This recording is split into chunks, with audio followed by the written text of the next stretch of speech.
Hola chicos, ¿cómo están? Es un enorme gusto saludarlos el día de hoy. Espero se encuentren muy bien, que ustedes y sus familiares estén gozando de salud. Vamos a iniciar una nueva semana. Espero que la misma sea de grandes aprendizajes para ustedes y para mí.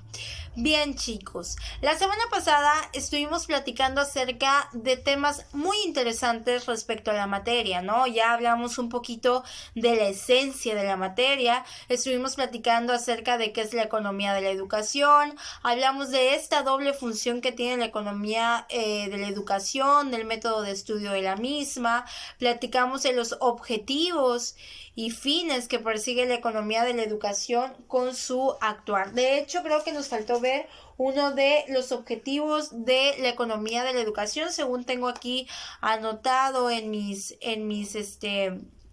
cronogramas, en mis anecdotarios que hago, pues aquí me marca que nos faltó ver un temita respecto al objetivo de la economía de la educación. Lo vamos a ver. Ya hablamos de dos objetivos. El primero, el uso efectivo y eficiente de los recursos. El segundo, afianzar la educación para hacer más viable al estudiante. Y el tercero, que es el que vamos a estar viendo hoy, chicos, que es mejorar el equilibrio entre la demanda y la oferta laboral. Ese es el tercer objetivo que vamos a estar viendo el día de hoy. Mejorar el equilibrio entre la demanda y la oferta laboral. Para empezar a ver este objetivo, el último objetivo de la economía de la educación que vamos a ver, me gustaría precisarles qué es oferta y qué es demanda, ¿sale? Oferta, desde el punto de vista económico, es la cantidad de productos que los productores, cantidad de bienes que los productores están dispuestos a ofrecer dentro de un mercado. Y demanda es la cantidad de bienes o servicios que los consumidores están dispuestos a consumir. ¿Cómo se aplican estos términos dentro ya de lo que llamamos mercado laboral o dentro de la vida laboral?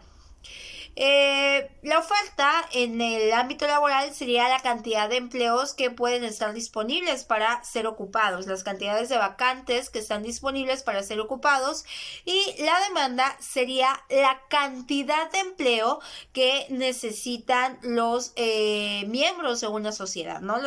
Aquellos que forman parte de una sociedad. Si se dan cuenta, este equilibrio oferta-demanda en nuestra actualidad se encuentra muy desequilibrado. No hay un equilibrio en realidad.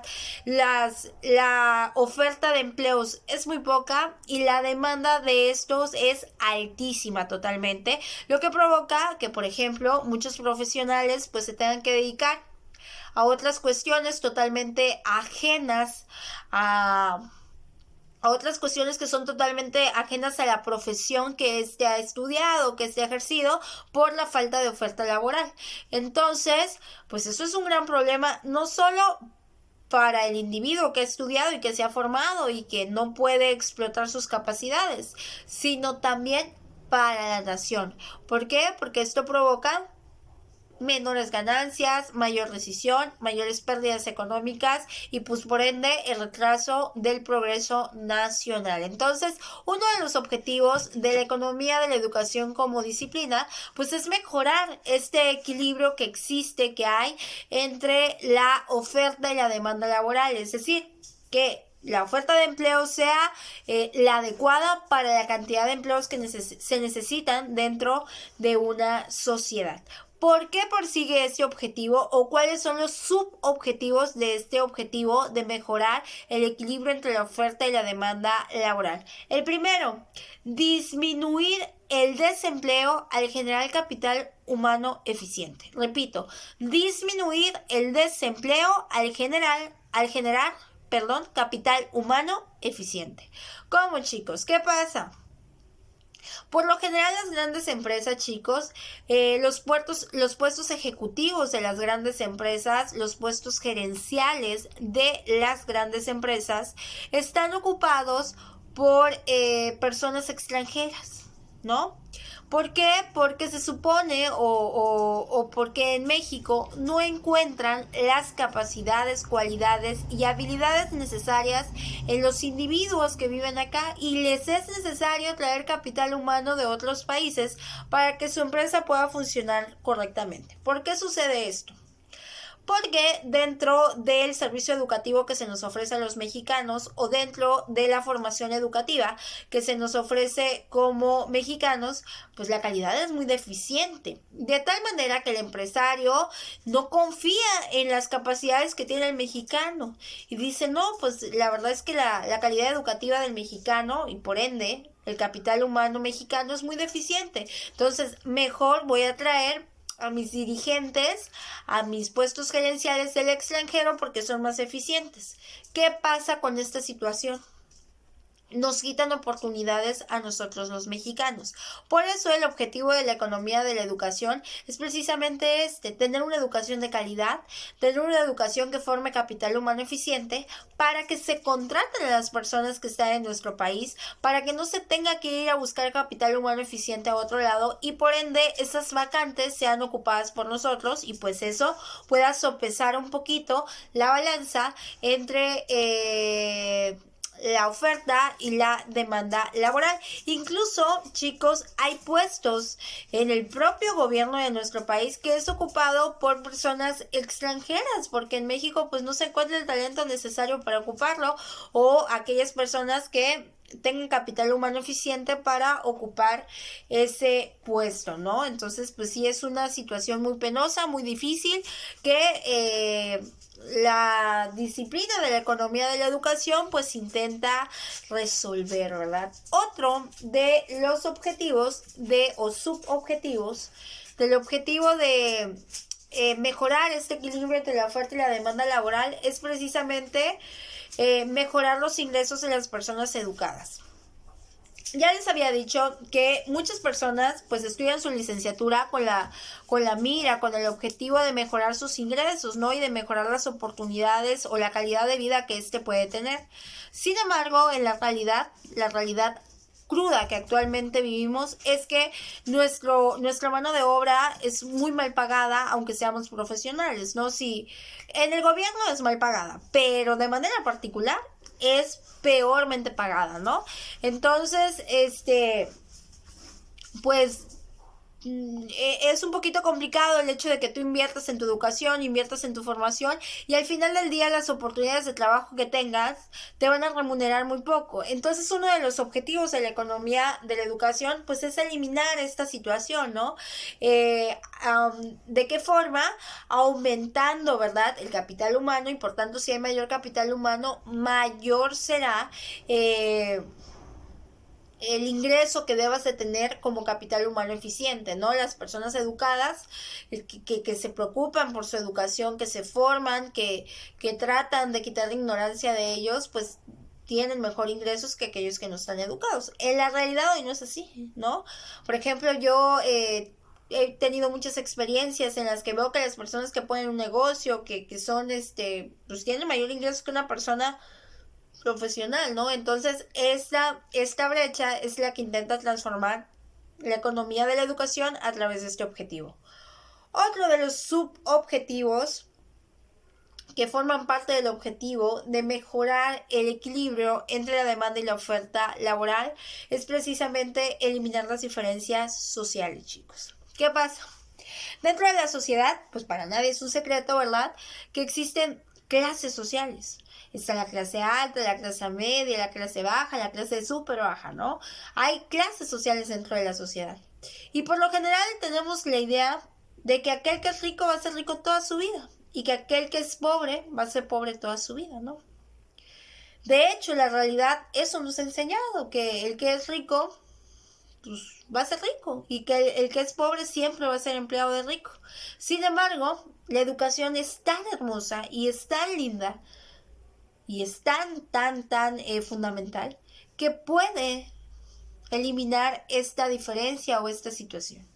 De tal manera que a través de la educación el pobre puede escalar a ser alto, a ser parte de la clase alta.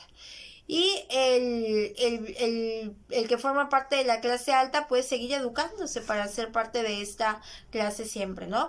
Es decir, la educación permite de alguna manera que haya movilidad social, que el pobre pueda aspirar a más cosas, que pueda tener sueños, que pueda tener y alcanzar la calidad de vida. ¿Cómo? A través de la educación, chicos. Si te educas, se supone que tienes mejores ingresos. Entonces es importante la educación en todos los aspectos porque también nos genera mayores oportunidades de vida y de calidad de vida. Bueno, chicos, esos son todos los objetivos de la economía de la educación.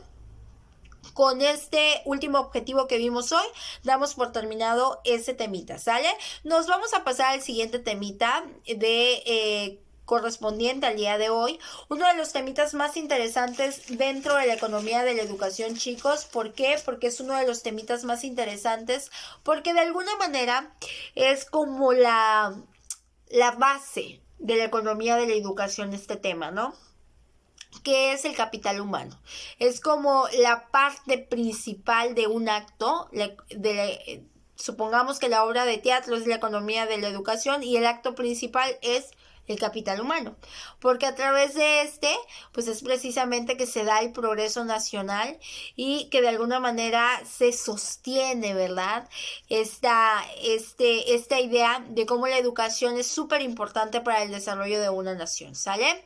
La teoría del capital humano, chicos, al ser una teoría, está formada por un conjunto de estudios que intentan dar respuesta a la importancia que tiene las capacidades y habilidades que forman a una persona dentro de el desarrollo de la nación de la que forma parte.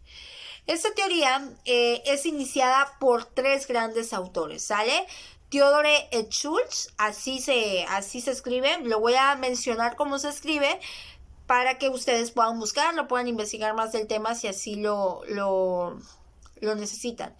Theodore Schultz, Gary Becker y Jacob Miner, ¿sale? Esos son los 3 autores o a los que se les considera pioneros del tema de la economía de la educación. De hecho, Theodore Schultz fue el primer de estos grandes pensadores, de estos grandes estudiosos en utilizar la educación como parte funcional de la economía y pues de emitir todo esto que va a formar parte de la teoría del capital humano. Vamos a empezar a estudiar un poquito acerca de esto.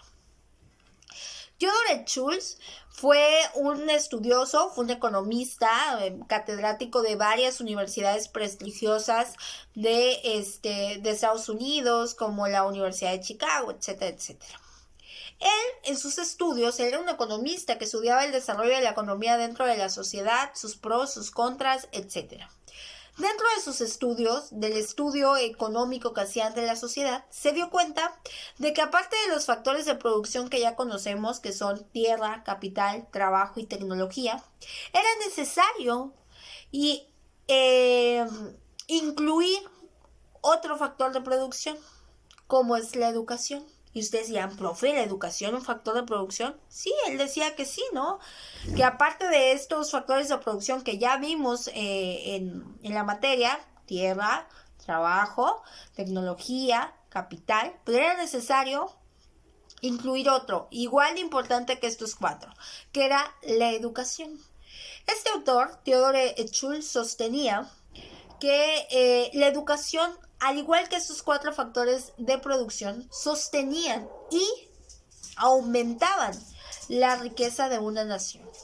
Es decir, la educación era un agente productor de riqueza nacional, era un agente que propiciaba el desarrollo de una nación. Pero ustedes dirán, ¿cómo la educación va a propiciar o va a provocar riqueza nacional?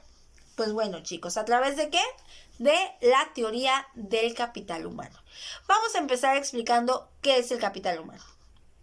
El capital humano es el conjunto de capacidades, habilidades, talentos que le son propios a una persona y que hacen que su mano de obra sea más eficaz y eficiente. Dense cuenta, el capital humano es el conjunto de capacidades, habilidades, talentos, conocimientos que hacen que la mano de obra de determinada persona sea más eficaz y eficiente. Es decir, el capital humano es esa especie de formación, esa especie de talento individual que nos hace ser más eficientes que otros. Por ejemplo, si ustedes trabajan, ustedes se habrán dado cuenta que dentro de su entorno laboral hay personas más eficientes que otras, ¿no? Se habrán dado cuenta también que dentro de cualquier entorno laboral, generalmente las que son más eficientes ocupan cargos gerenciales, ¿no? En su posición, no en todos los casos se da de derivado que México es un país corrupto totalmente, sin embargo, en su posición así deben de ser las cosas, ¿no? ¿Y por qué? Porque esta persona que es más eficiente tiene un capital humano mejor desarrollado. Entonces Theodore Schultz decía, entre mejor sea el capital humano de los miembros de una población, pues obviamente mejor van a realizar su trabajo. Y si mejor realizan su trabajo, pues mayores beneficios le van a traer a la nación de la que forman parte. ¿Por qué? Porque pues van a inventar, van a innovar, van a mejorar cada día su ejecución profesional y pues eso va a provocar que todas las funciones que realice el país sean de calidad. Y si esas funciones que realiza un país son de calidad, pues producen más beneficios. Y si hay más beneficios, pues hay mayor capital humano, mayor riqueza, de un país. Pero bueno, ¿cómo es que el capital humano se puede mejorar? ¿Cómo es que el capital humano se puede eficientar? ¿Cómo una persona puede formarse para ser capital humano más eficiente? ¿Cómo creen ustedes, chicos? ¿Cuál creen que sea la respuesta a ese interrogante? ¿A través de qué? De la educación, chicos. Por eso es que Theodore Schultz, este estudioso, decía que este factor de producción era igual de importante que todos los demás. ¿Por qué?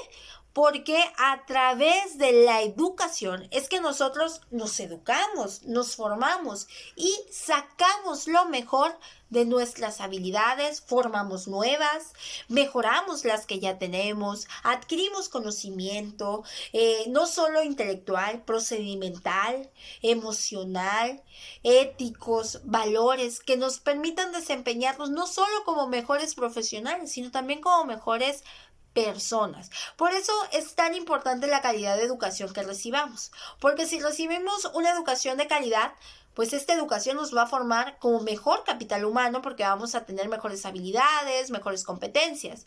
Pero si recibimos una educación que no es de calidad, pues nuestro capital humano es más deficiente y genera mayores pérdidas para la nación. Les voy a dar un ejemplo. Creo que ya se los había puesto. La vacuna del COVID. La vacuna del COVID va a traer beneficios para la empresa por la que fue inventada, Pfizer, ¿no? Y para los dueños de la empresa de Pfizer.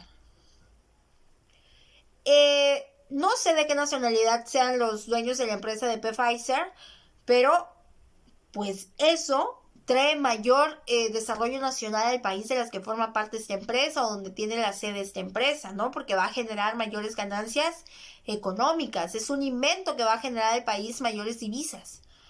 Pero pues no fue en México que se inventó. Entonces, ¿México qué hace? Le va a comprar vacunas a Pfizer. México va a utilizar sus recursos para enriquecer a otros, porque en México no se pudo inventar. ¿Y por qué creen que en México no se pudo inventar? Porque, volvemos a lo mismo, la calidad de capital humano que tenemos no es la misma que de las potencias mundiales como Estados Unidos, Japón, China, etcétera, Rusia. ¿Y por qué creen que no es la misma calidad de capital humano que tenemos? Porque la calidad educativa que tenemos en México es muy baja. Es muy básica. Tenemos muy poca calidad educativa. Hay chicos de preparatoria que no saben utilizar el internet. Hay chicos que no saben cómo hacer una presentación de PowerPoint. Hay chicos y chicas que salen de la prepa deletreando todavía. Y ustedes no me dejarán mentir que si han ido a algunas prácticas, pues lo han visto.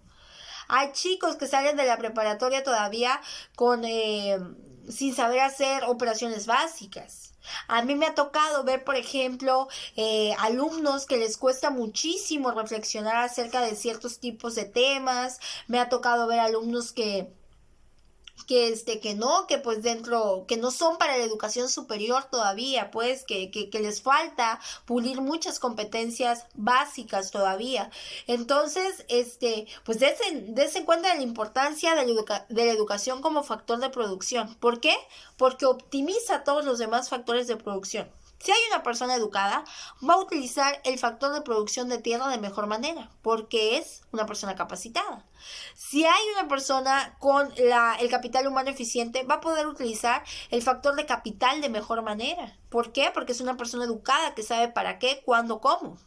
Si hay una persona que tenga capital humano eficiente, va a poder utilizar la mano de obra de los trabajadores de una empresa de manera adecuada. Lo mismo con la tecnología. Siempre va a utilizar todos sus factores de producción provechosamente, de manera óptima. Por eso la importancia, chicos, del capital humano. Otro de los estudiosos que también se unieron a estos estudios fue Gary Becker y Jacob Miner.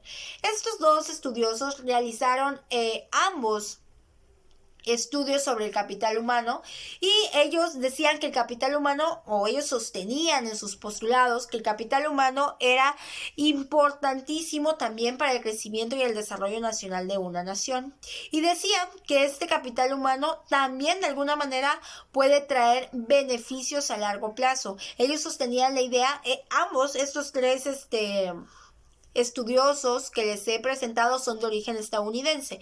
De hecho, Gary Becker y Jacob Miner tenían la idea de vender las visas de trabajo para a partir de ello generar ingresos vendiendo visas de trabajo de Estados Unidos y además traer capital humano que cumpliera los requisitos que tenían Estados Unidos cuando Estados Unidos estaba todavía necesitando mano de obra, ¿no? En cierto tipo de sectores. Por ejemplo, les voy a poner la importancia de cómo es más importante el capital humano que los propios recursos naturales que rodean a una nación. Estados Unidos no es un país petrolero, no es un país que tenga grandes riquezas naturales. Sin embargo, Estados Unidos es un país potencia. ¿Por qué creen ustedes eso?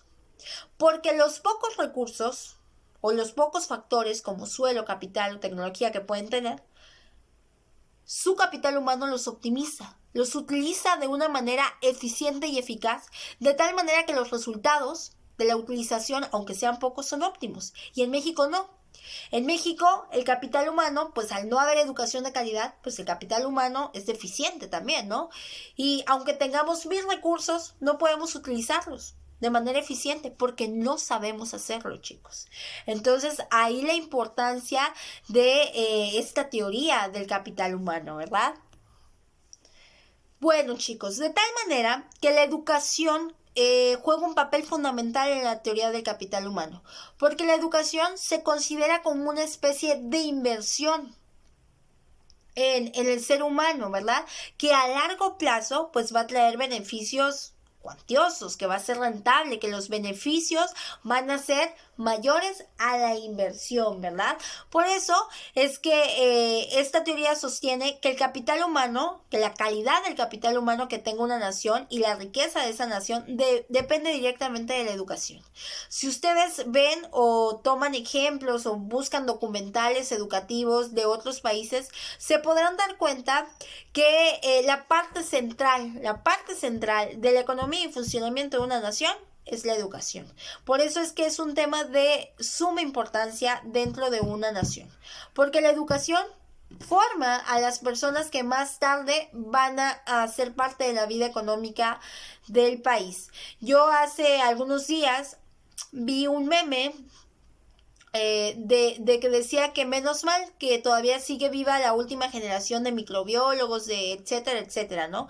Porque hoy en día las personas nos educamos solamente para obtener ingresos, no nos educamos para causar un impacto en la nación, para causar un desarrollo en el país. Y esto, chicos, es súper importante. ¿Por qué? Porque si solamente me educo para tener ingresos, pues voy a ser parte del montón, que si tengo palancas tendré un puesto bueno, pero que si no tengo, pues seré parte de esa de esa cifra de desempleados que se tienen que dedicar a otras cosas porque pues el país no les provee de oportunidades laborales, o de esa parte de profesionales que sí se capacitan, que sí investigan por su parte, que si la educación no es de calidad, ellos la tratan de hacer de calidad de forma autónoma, pero que como en México no hay oportunidades, se tienen que ir al extranjero, porque en el extranjero sí valoran su capital humano.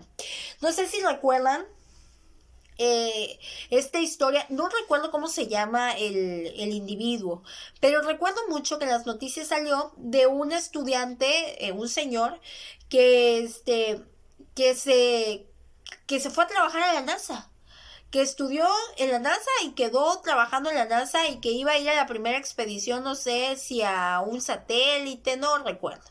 Pero el punto es que fue muy famoso aquí, ¿no? ¿Qué pasó? Este señor es capital humano eficiente, pero ¿será que lo estamos aprovechando para el beneficio de nuestro país? La respuesta es que no. Ese capital humano eficiente que tenemos en nuestro país lo llaman en otros países porque ahí sí hay oportunidades para que se desarrollen. Porque aquí en México, pues ni en sueños que podamos tener alguna expedición a algún satélite, al universo, porque pues no hay los medios, ¿verdad? No tenemos los medios para costear este tipo de investigaciones. Entonces, si hay capital humano eficiente acá en México, el capital humano eficiente se tiene que ir a otros lados porque ahí los van a aprovechar, porque en México pues no hay los recursos necesarios. Entonces, la educación dentro de la teoría del capital humano juega un papel fundamental, porque la educación es considerada como una inversión en el ser humano que va a lograr que éste se forme como capital humano eficiente y por ende su actuar o su ejecución profesional dentro de la sociedad de la que forma parte sea de calidad. Y si es de calidad, pues va a traer beneficios a la sociedad o al país del que forma parte, ¿verdad? La la educación es tan importante dentro de los seres humanos porque de alguna manera nos prepara para enfrentar los obstáculos de la vida y para mejorar esas formas de enfrentarlos.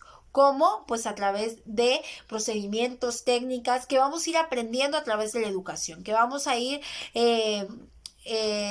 formando habilidades, capacidades. De hecho, la inteligencia, chicos, no es inteligente aquella persona que más se memorice cosas. La inteligencia es definida como la adaptación del ser humano a las diferentes realidades o a los diferentes obstáculos. Una persona que es inteligente es una persona que se adapta a la realidad, que mejora la realidad que tiene, que utiliza lo que tiene a su alcance para mejorar y para adaptarse siempre, ¿sale?